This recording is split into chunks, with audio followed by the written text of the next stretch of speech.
वित्त मंत्री निर्मला सीतारमण ने अर्थव्यवस्था में सुधार के लिए आत्मनिर्भर भारत 3.0 पैकेज का ऐलान कर दिया है। इस दौरान आज आत्मनिर्भर भारत रोजगार योजना भी लॉन्च हुई।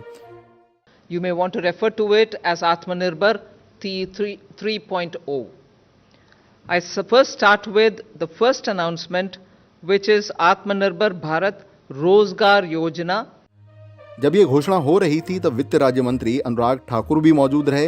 वित्त मंत्री ने इस योजना के बारे में बताया। इस योजना से किसे फायदा मिलेगा, सुनिए अनुराग ठाकुर को।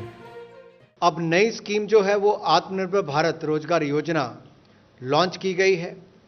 इसमें भी संगठित क्षेत्र में रोजगार देने के लिए उसमें बल दिया जाएगा और लोग ज़्यादा से ज़्यादा कर्मचारी भविष्य निधि के साथ जुड़ें और नए रोजगार उत्पन्न हो सकें, उस दिशा में ये कदम उठाए गए हैं ताकि कोविड-19 से जो वापसी हम कर रहे हैं लॉकडाउन से लॉकिंग के फेज में और इकोनॉमिक रिकवरी के साथ साथ और जॉब क्रिएशन हो और रोजगार मिल सकें, उस दिशा में स्कीम को लॉन्च किया गया है।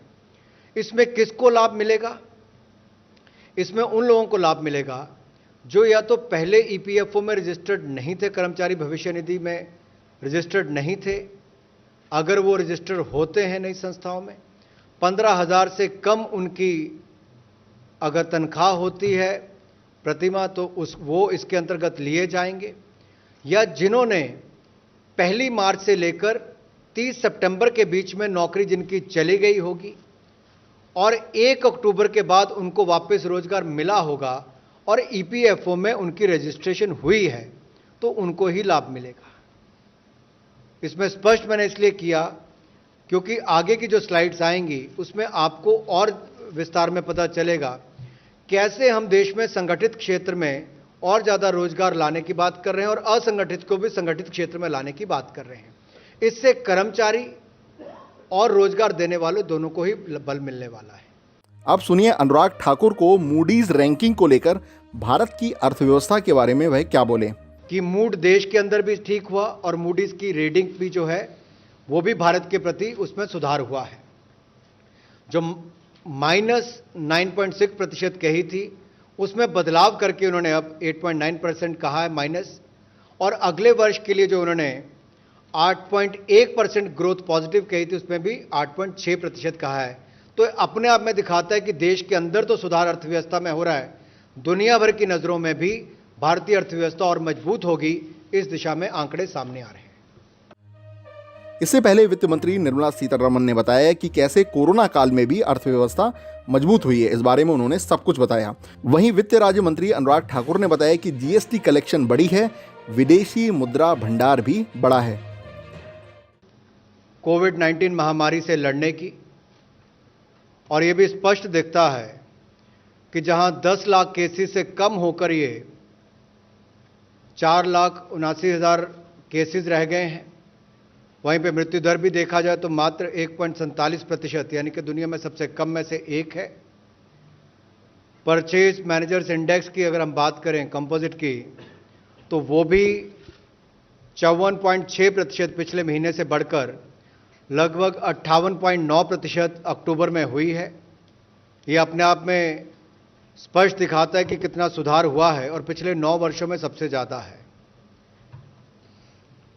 बिजली की खपत, ये भी एक और आंकड़ा है जो मैं आपके सामने रखना चाहता हूं कि पिछले अक्टूबर माह के मुकाबले 12% इस साल ये बढ़ी है। इसी तरह से जीएसटी कलेक्शन अगर पिछले साल अक्टूबर में 95,000 करोड़ थी, तो इस साल अक्टूबर में 1,05,000 करोड़ हुई है, जो लगभग 10% ज़्यादा है। तो बिजली की खपत भी बढ़ी जो 12% बढ़ी, जीएसटी कलेक्शन बढ़ी जो लगभग 10% ज़्यादा है पिछले साल अक्टूबर से। रेलवे में माल ढुलाई के भी आंकड़े प्रति टन अगर आप देखेंगे तो पिछले साल के मुकाबले लगभग 20% ईयर ऑन ईयर बेसिस पर हैं, जो कि पिछले साल लगभग 12% इसी हफ्ते में अगर आप देखेंगे पिछले हफ्ते थी। बैंक क्रेडिट की अगर मैं बात करूं, जो बैंकों ने पैसा दिया है, कर्ज दिया है, वो ईयर ऑन ईयर बेसिस पे साल भर 10 साल देखेंगे तो उसमें भी 5.1% का ये इम्प्रूवमेंट है। विदेशी मुद्रा भंडार की मैं बात करूं तो ये अपने आप में एक रिकॉर्ड है कि 560 बिलियन डॉलर ये भारत का विदेशी मुद्रा भंडार है। ये अपने आप में एक सुखद खबर है।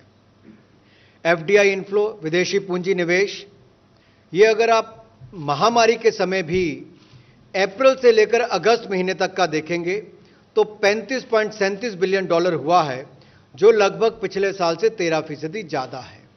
तो ये कुल मिलाकर सारे आंकड़े दिखाते हैं कि किस तरह से भारत में अर्थव्यवस्था में वापसी बड़ी मजबूती के साथ हुई है। ये आंकड़े अपने आप उस दिशा में दिखाते हैं। आरबीआई ने जो प्रेडिक्शंस की थी, जो भविष्यवाणी एक तरह से की, उसमें भी अगर आप देखेंगे कि भारतीय इकोनॉमी में जो बदलाव और उसमें वापसी की बात कही है,